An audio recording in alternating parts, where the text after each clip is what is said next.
तो देखिए दोस्तों, उस दिन हम आप लोगों के गीता के प्रथम अध्याय के पाठ जो करके सुनाए थे, अभी हम आप लोगों को गीता के द्वितीय अध्याय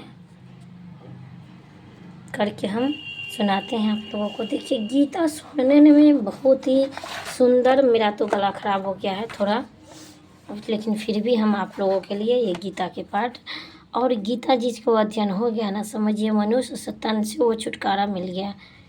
क्योंकि गीता ही ऐसा चीज़ है जो भगवान के पास और भगवान की श्रद्धा में जुड़ता है।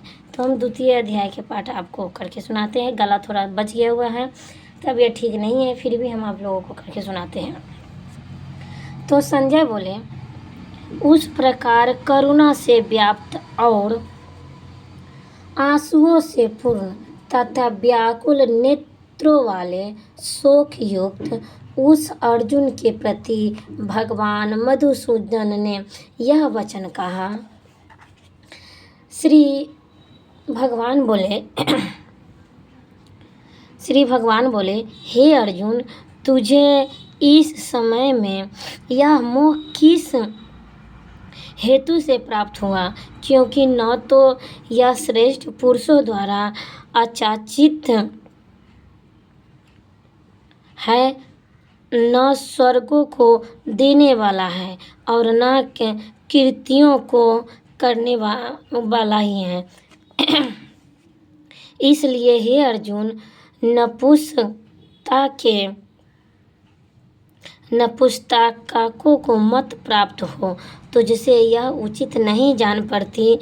हे परंतप, हृदय की तुच्छ दुर्बलताओं को त्याग कर युद्ध के लिए खड़ा हो जाओ। अर्जुन बोले, हे मधुसूदन, मैं रणभूमि में किस प्रकार बाणों से भीष्म पितामह और द्रोणाचार्य के विरुद्ध लड़ूंगा? क्योंकि ये अरिसूदन वे दोनों ही पूजनीय हैं। इसलिए इन महान अनुभाव को, गुरुजनों को न मारकर मैं इस लोक में भिक्षा का अन्न भी खाना कल्याणकारक समझता हूँ। क्योंकि गुरुजनों को मारकर भी इस लोक में रुधिरस सने हुए अर्थ और काम रूप भोगों को ही भोगूंगा। या हम यह भी नहीं जानते कि हमारे लिए युद्ध करना और न करना, इन दोनों से कौन सा श्रेष्ठ है? अथवा यह भी नहीं जानते कि उन्हें हम जीतेंगे या हमको वो जीतेंगे, और किसको मारकर हम जीना भी नहीं चाहते। वे ही हमारे आत्मीय धृतराष्ट्र के पुत्र हमारे मुकाबले में खड़े हैं। इसलिए कायरतारूप दोष से उपहत हुए स्वभाव वाला तथा धर्म के विषय में मोहित चित्त हुआ मैं आपसे पूछता हूँ कि जो साधन निश्चय कल्याणकारक हो, वो मेरे लिए कहिए। क्योंकि मैं आपका शिष्य हूँ, इसलिए आपका शरण हुए मुझको शिक्षा दीजिए। क्योंकि भूमि में निष्कष्टन धन संपन्न राज को देवताओं को समीप पने को प्राप्त होकर भी मैं उस उपाय को नहीं देखता हूँ जो मेरी इंद्रियों के सुखा देने वाले शोक को दूर कर सके।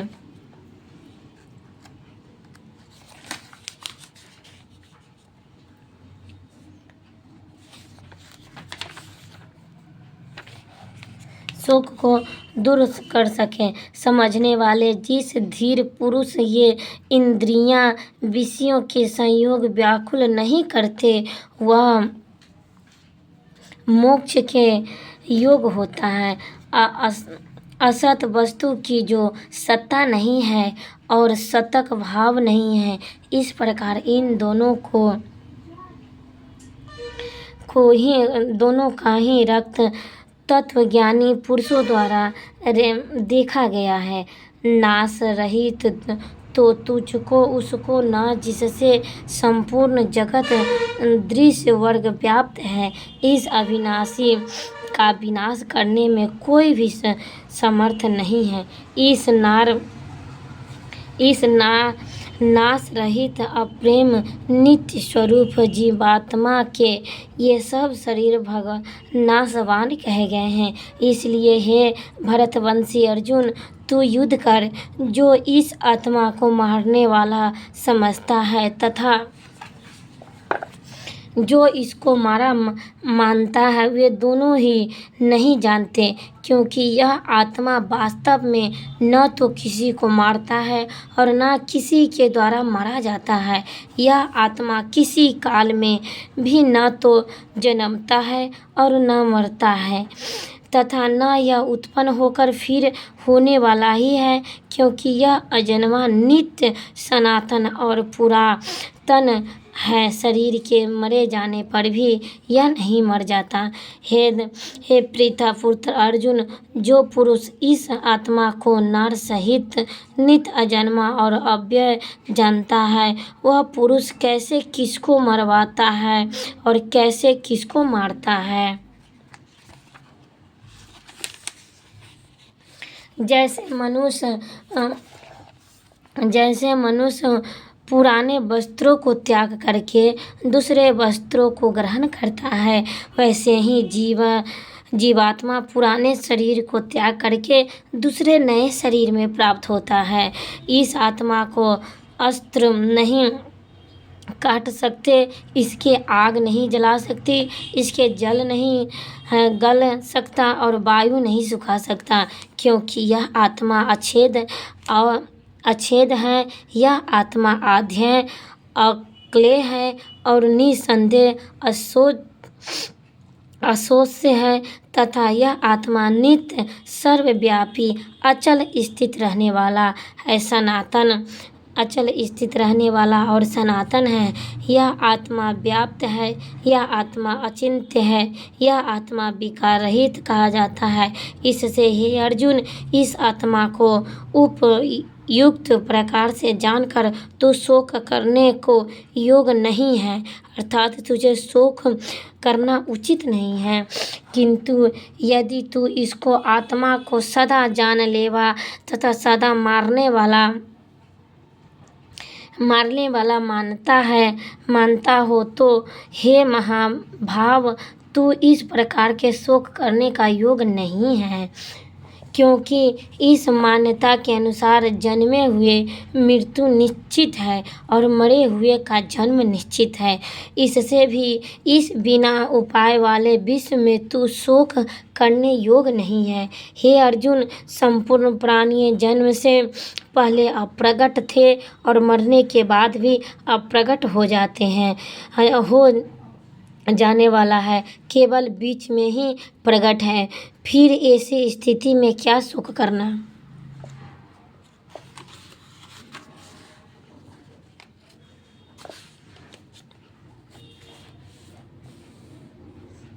तेरे लिए भी बैरी लोक में समर्थ की निंदा करते हुए तुझे बहुत से न कहने वाले योग भी कहेंगे, उससे अधिक दुख क्या होगा।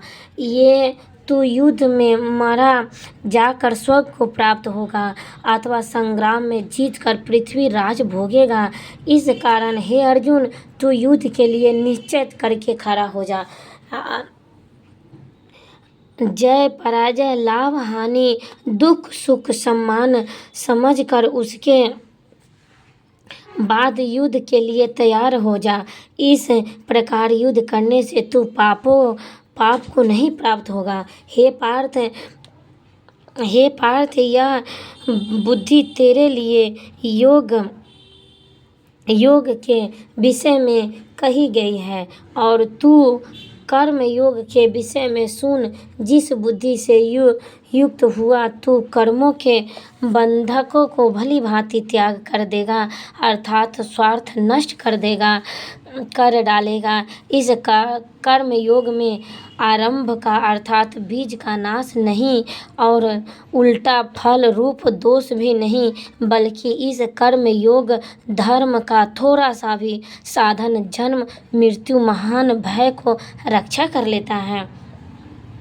हे अर्जुन, इस कर्म योग को निश्चयात्मिक बुद्धि एक ही होती है, किंतु अस्थिर विचार विवेकहीन साकार मनुष्यों को बुद्धियाँ निश्चय ही बहुत भेदों वाली और अनंत होती है। हे अर्जुन, जो भोगों में तन्मय हो रहे हैं, जो